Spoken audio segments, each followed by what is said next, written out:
Hello दोस्तों, मैं आपका सनातन आपके सामने एक बार फिर से आ गया हूँ। आज अक्षय तृतीया है। अक्षय तृतीया पर आप सभी को हार्दिक शुभकामनाएं। और आज हमने एक नया इनिशिएटिव लिया है, 1 ग्लास वाटर विथ मी। 1 गिलास पानी में हम पूरी पॉलिटी याद करेंगे। क्या है सारा सीन मैं बताता हूँ। देखिए, भारत जब आज़ाद हुआ, भारत देश आज़ाद हुआ तो देश और राज्य को चलाने के लिए, एक शासन व्यवस्था चलाने के लिए, शासन व्यवस्था को चलाने के लिए कुछ कानून, कुछ नियमों से चलती।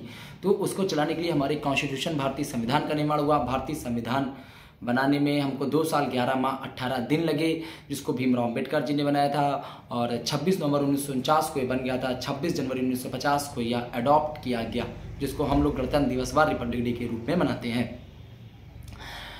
भारतीय संविधान जब बना तो अखंड भारत, इसकी चर्चा करने से पहले एक बार हम अखंड भारत की भी चर्चा कर लें। एक्चुअली में अखंड भारत में हमारा अखंड भारत जो था वो, उसमें सबसे पहला जो 1893 में भारत से अफगानिस्तान अलग हुआ, जिसके बीच में ड्रून लाइन खींची हुई है। उसके बाद 1935 में म्यांमार, बर्मा अलग देश, हमारे देश से अलग हुआ, भारत देश से अलग हुआ। 1947 में पाकिस्तान अलग हुआ। उसके बाद पाकिस्तान में 2 भाग हो गए थे, एक पूर्वी बांग्लादेश, एक पूर्वी पाकिस्तान, पश्चिमी पाकिस्तान, जिसके बाद पूर्वी को बांग्लादेश भी बोल दिया गया। ये था हमारा अखंड भारत। अब हम संविधान की बात करेंगे तो भारतीय संविधान में 22 भाग, 395 अनुच्छेद, 12 अनुसूचियाँ होती हैं। पहला भाग हमारा क्या कहता है, हम आपके सामने बताएंगे। भाग 1 कहता है अनुच्छेद 1 से 4। भाग 1 अनुच्छेद 1 से 4 है। भाग 1 में पहला अनुच्छेद कहता है कि भारत राज्यों का संघ है। दूसरा अनुच्छेद कहता है, पहला अनुच्छेद कहता है भारत राज्यों का संघ है। दूसरा अनुच्छेद कहता है कि भारत देश किसी भी दूसरे देश को अपना राज्य बना सकता है। भारतीय संसद अनुच्छेद 2 का उपयोग करते किसी भी दूसरे देश को भारत का राज्य बना सकती है। अनुच्छेद 3 कहता है कि भारतीय संसद,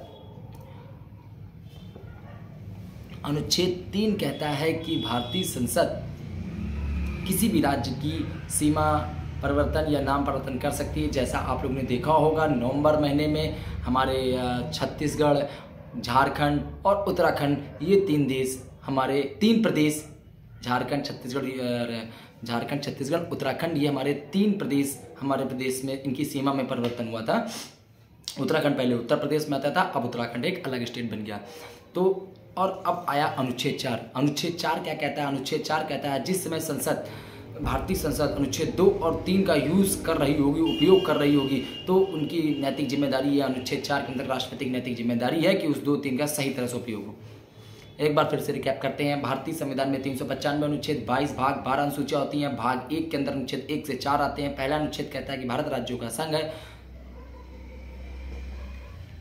दूसरा अनुच्छेद कहता है कि भारतीय संसद किसी भी दूसरे देश को भारतीय राज्य बना सकती है अनुच्छेद 2 का उपयोग करके। जैसे सिक्किम हमारा 1965 में सिक्किम हमारा राज्य बन गया है, भारतीय राज्य बना था 32वां संविधान संशोधन के द्वारा। फिर उसके बाद अनुच्छेद 3 कहता है कि हम किसी भी भारतीय राज्य की सीमा में परिवर्तन कर सकते हैं, उसके नाम में परिवर्तन कर सकते हैं। जैसा झारखंड, छत्तीसगढ़, उत्तराखंड जो तीनों में हुआ था। उत्तराखंड उत्तर प्रदेश का पहला भाग था, इसको अलग हो गया है, अब एक अलग राज्य है उत्तराखंड। उसके बाद अनुच्छेद 4 कहता है कि राष्ट्रपति की नैतिक जिम्मेदारी है कि जिस समय भारतीय संसद अनुच्छेद 2 और 3 का उपयोग कर रही होगी तो उसका देखेगी कि वो सही तरह से यूज हो रहा है या नहीं हो रहा है। कमेंट में सेक्शन में जरूर बताइएगा अगर कुछ भी गलत हो। Thank you.